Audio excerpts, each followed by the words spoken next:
Hi everyone, welcome to the next part of my Brian Setzer mini-series. In the last few videos we've been talking about different solos and ideas from Brian Setzer's solos off the album Ignition. In this one we're going to be looking at the solo Rooster Rock and a few cool little ideas in it. If you would like to check out and catch up on the other videos, see the description below, as well as being able to purchase the transcription pack that comes with all three solos that we're covering in this series, notated fully in tab and standard notation with the chords, correct fingerings, and so on and so forth. So check that out. Rooster Rock is just a simple blues in the key of G, and there's a lot of cool little ideas where he throws in some changes. But what's really neat when we come through after the kind of initial 1 and 4 chord, the first line of the changes, so that would be like G, C, G, G, right? The first 4 bars, and then you have 2 bars of C after that. And then we have a 1, 6, 2, 5, right? So he does this cool thing, I'll work up to it, where we have the intro kind of all just playing out of that kind of more kind of swing era blues, rockabilly sound that I've covered in the other videos, where we go.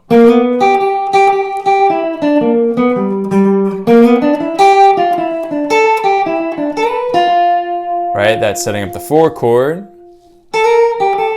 Here's our 4 chord. And now here comes this really cool change that he does.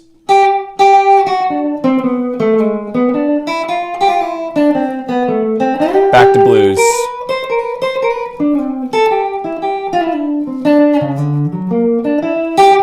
So we're going to be taking a look at that little change after the C. So what happens is he's working out of this G6 chord right here. Now in our G, the next change is the 6, which is the E7.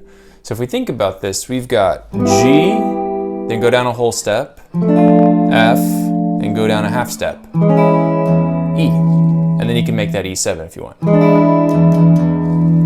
Our other closest E, we have G right here, and then we have an E chord right here, or the top part of it, like our D chord shape, just moving it up. So what he does here is he traces kind of the G major kind of scale or pool of notes and just plays down one after another. So, and he kind of, his guide is to get down to this G sharp here, right? Because that's the third of E major, or E7, and that makes the change really evident. So he's going to the F sharp,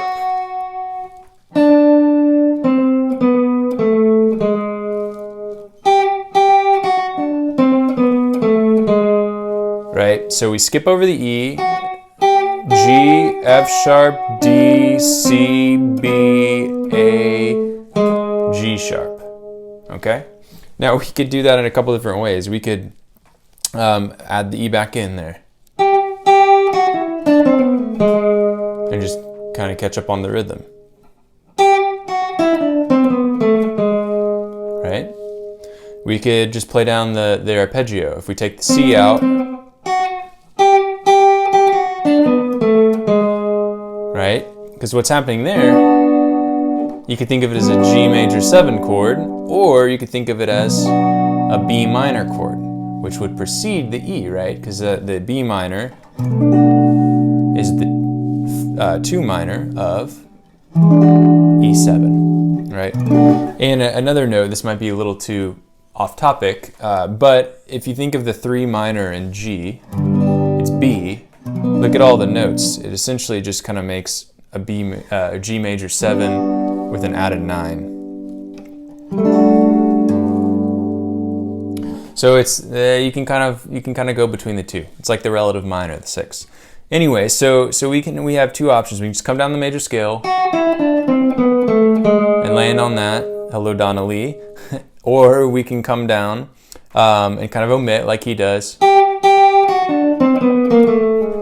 Right, and you can throw it in a chromatic. Right, and you can delay the resolution like I'm kind of doing, or you can get there right on the dot. Like so, it doesn't really matter as long as you resolve at some point over that E chord. Okay, so you can kind of mess around and rhythmically play around with resolving early or not. And then we have the arpeggio, so we could just, that would be early, right on the beat, late, right? So that's what's happening there. So we could set it up. How about we'll play from the 4 chord, and then we'll play the E into it. So so I just went like.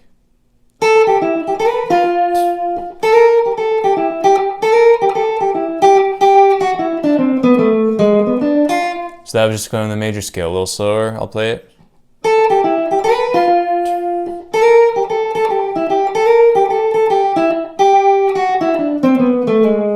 Just down the scale, okay? Now how about omitting a note or kind of playing around with the rhythm?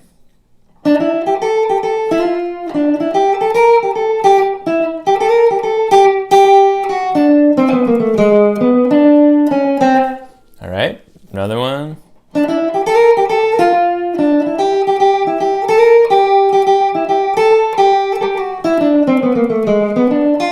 All right, and then let's just do the arpeggio.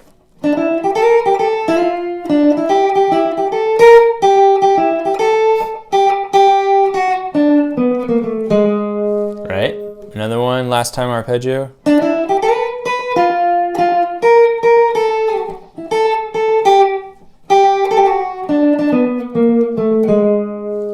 Okay, and then after that, he's just coming up the arpeggio, G sharp, B, D. Instead of going to the E, he's playing the F, which is the flat 9. So that's our kind of bebopism, right?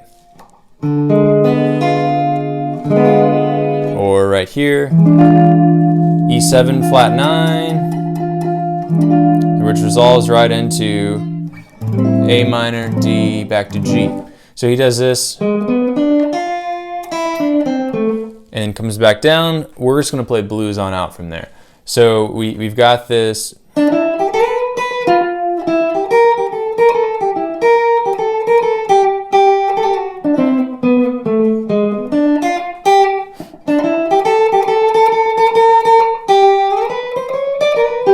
Right, so that's really cool. You kind of jump and put the change in there, and then you come right back into playing some more blues. How about another one?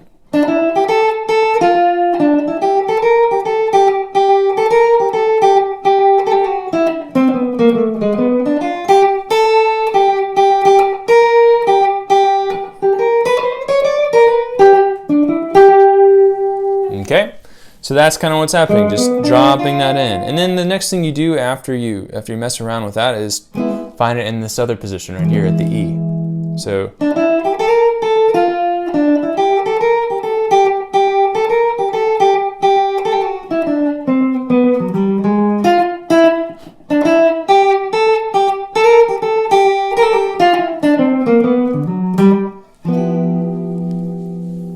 all right, so mess around with that, check out the solos, and then I'll be back here shortly with another kind of look at one of these solos and our final one called 8-track. Thank you.